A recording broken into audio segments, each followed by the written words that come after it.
योगी आदित्यनाथ अभी तक गजवाए हिंद से मुकाबला कर रहे थे। अब उनके सामने एक नई चुनौती आई है।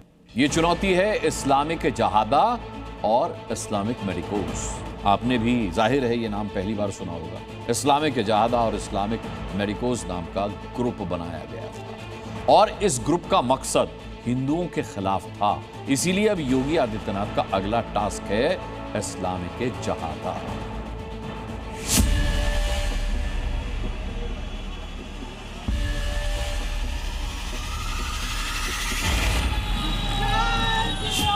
कटेंगे नहीं तो कटेंगे नहीं, एक रहेंगे तो सेफ भी रहेंगे।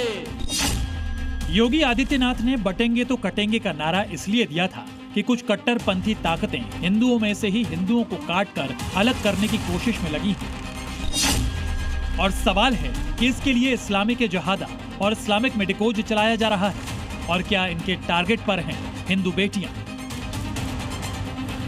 डॉक्टर रमीजुद्दीन जो अब योगी फोर्स के शिकंजे में है, उससे पूछताछ के बाद बड़े और चौंकाने वाले खुलासे हो रहे हैं। वो सिर्फ एक हिंदू लड़की को अपना मोहरा नहीं बना रहा था, बल्कि कई हिंदू लड़कियों के जरिए अपने मकसद को पूरा करना चाहता था। खुलासा हुआ है कि डॉक्टर रमीज ने 13 साल पहले आगरा के सरोजनी नायडू मेडिकल कॉलेज में इस्लामिक जहादा और इस्लामिक मेडिकोज ग्रुप बनाए थे।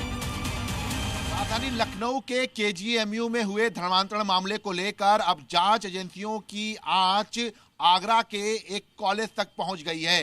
रमीज ने इसी कॉलेज से पढ़ाई की थी और उस दौरान उसने एक इस्लामिक मेडिकोज ग्रुप बनाया था। 2012 में डॉक्टर रमीज ने आगरा के एसएन मेडिकल कॉलेज में एमबीबीएस के लिए दाखिला लिया था। उसी साल दिल्ली धमाके के आरोपी डॉक्टर परवेज अंसारी ने भी इसी कॉलेज में दाखिला लिया था। दोनों ने मिलकर एक व्हाट्सएप ग्रुप बनाया था। व्हाट्सएप ग्रुप में कॉलेज में पढ़ने वाले मुस्लिम लड़कों को मुस्लिम छात्रों को जोड़ते थे।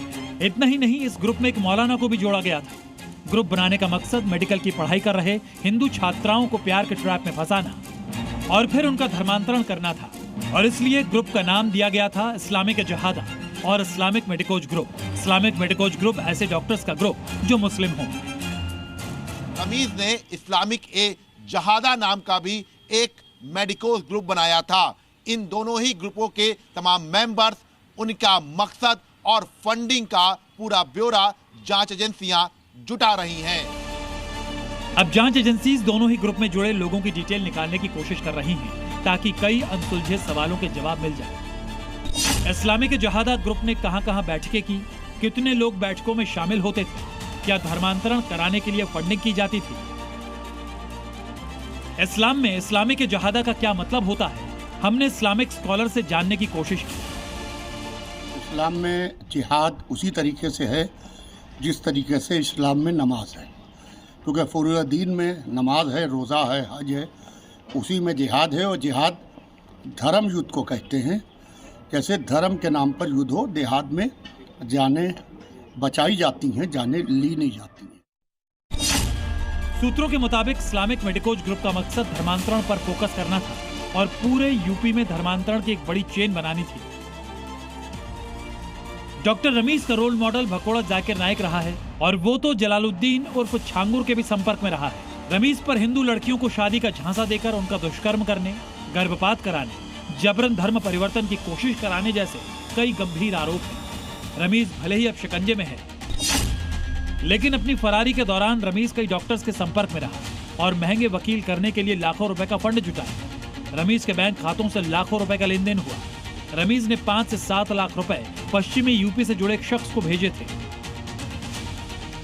केजीएमयू वाले डॉक्टर रमीज का धर्मांतरण सिर्फ एक शहर तक सीमित नहीं है, बल्कि इसके पीछे बहुत बड़ा नेक्सस है जिसकी परत दर परत खुल रही है। लेकिन असल खिलाड़ी वाकई डॉक्टर रमीज है या कोई और, इसका खुलासा भी जल्द हो जाएगा। लखनऊ से विशाल रघुवंशी के साथ ब्यूरो रिपोर्ट, जी मीडिया।